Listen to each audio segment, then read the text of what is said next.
Hello there, good afternoon. Welcome back to the Football Tribe YouTube channel. My name is Robert K. Sakos. Thank you for tuning into the channel. Welcome back from the Saturday action. I hope the weekend is treating you well already. For the local football fans in Uganda, welcome back from the Airtel Masaza Cup, where Bulemezi were 1-0 winners against Gomba to lift their third crown of the Uganda Masaza Cup. But away from all that, the, uh, the thick of action was in Spanish La Liga, where we had the El Clasico between Barcelona and Real Madrid, as well as in the Premier League, where there was a bit of a VAR controversy. They just can't seem to stop. And as far away as Germany, where Hurricane scored a stunning goal from more than 50 yards out, one that you should be looking out for to watch. But then Phil Billing also put a mark on the weekend with his almost 40-yard strike in their 2-1 win against Burnley. So let's talk all that action from the weekend. We'll start things off in the Spanish La Liga, where Real Madrid beat up against Barcelona by 2-1 to win the El Clasico at Camp Nou, at a fully packed Camp Nou. Jude Bellingham stole the show. The 20-year-old just can't seem to make all the necessary impressions in the world of football. He scored a double as they beat Barcelona. Ilkay Gundogan had found the opening for the hosts through a 6-minute goal there, but coming back for the second half, it was Jude Bellingham with a stunning strike in the 68th minute that leveled matters. And in stoppage time, as he has often done during this season, both in La Liga and in the UEFA Champions League, he did find the winner in stoppage time. 2-1 for Real Madrid to win the El Clasico there. That saw Real Madrid climb on top of the La Liga standings, leapfrogging leaders Girona, with whom they are on a tally of 28 points, but it is the goal difference that separates the two sides, with Madrid having a count of a plus 15, while Girona have a plus 12. Barcelona remained in their third place with 24 points, but in fourth place is Atletico Madrid, who have played 2 games less, and they have 22 points. Should Atletico Madrid go ahead to win their two, remaining fixtures, since they played 9 as compared to the 11 that have been played by the top 3, who knows where they could be on that table? Could take them to 30, to as many as 30 points, and find themselves leading that table. But brilliant piece of football there. Jude Bellingham, he just can't stop scoring. He has been the star, the mark for Real Madrid, even in the absence of Vinicius Jr. during his, I think, about 4 weeks when he found himself at the end of a hamstring injury. It was Jude Bellingham that carried this team forward, and he's even in the return of Vinicius Jr. He's continuing to do that. So brilliant game of football that was there in Spain. Moving away from Spain, we will return to the English Premier League, where Arsenal were 5-0 winners against Sheffield United. Beautiful game of football there. Arsenal were dominant all throughout the game. From start to finish. Sheffield United barely threatened the Arsenal goal. Now, this is the same Sheffield United that gave Manchester United a bit of trouble in their 2-1 victory over them when they visited their stadium. But yesterday, Arsenal were on top of all things. Eddie Nketiah scoring his first career hat-trick for the Gunners there in the Premier League with 3 goals. He opened the scoring for the Gunners in the first half, and he was on target twice in the second half. His third goal, quite a stunner there. Brilliant take on the turn, with Emily Smith-Rowe providing the assist, while it was Declan Rice that did provide the assist for his first goal.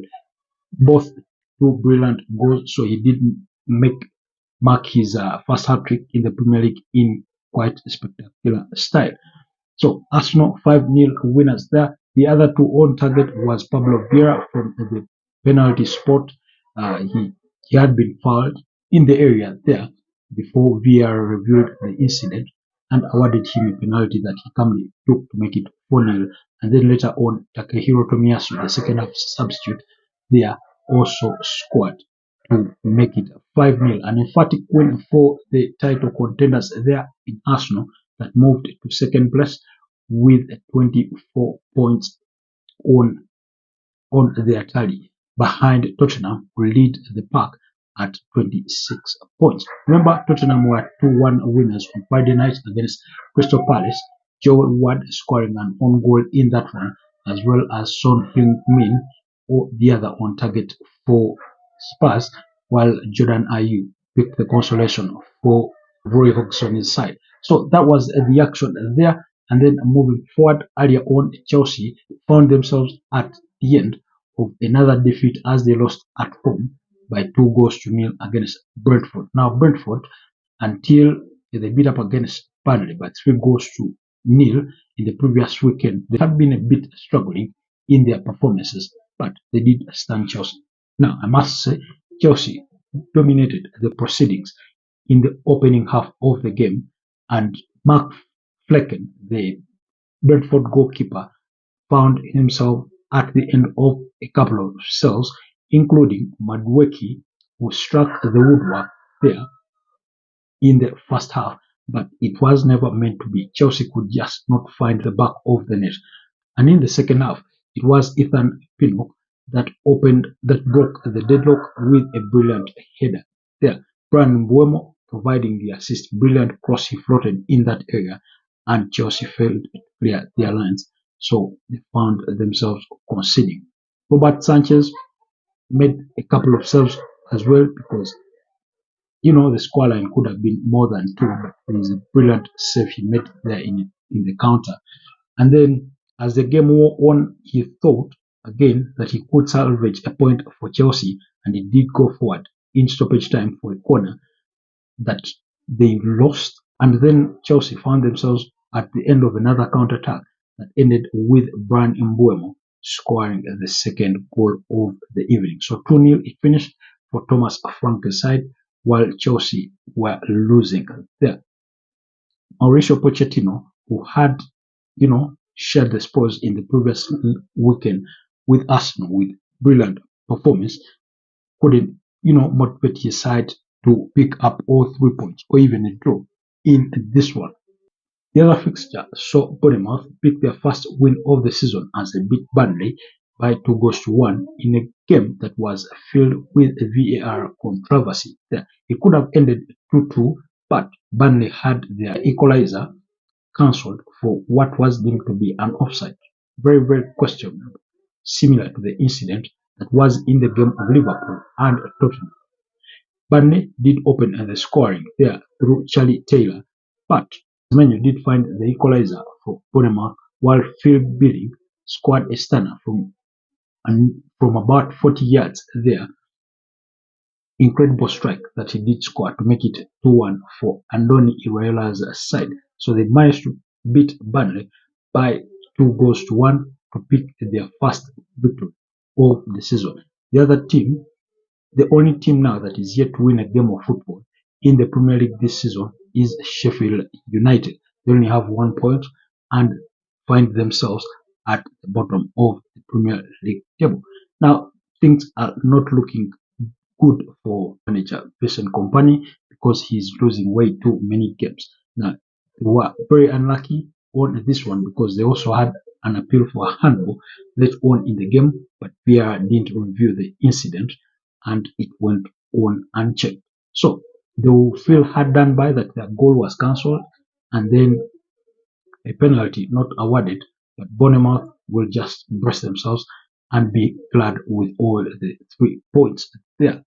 In the late kickoff of Saturday, Wolves did share the spoils with Newcastle again in another game that had a questionable decision in the penalty that was awarded to Newcastle there. But points were shared.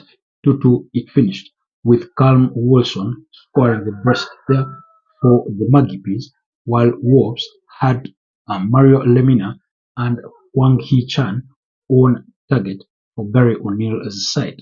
So That was the action from the Premier League on Saturday, but action does continue on Sunday with the early kickoff coming at 4 p.m. between West Ham and Everton. Then at 5 p.m., Brighton will host Fulham, while Liverpool will be at Anfield when they welcome Nottingham Forest.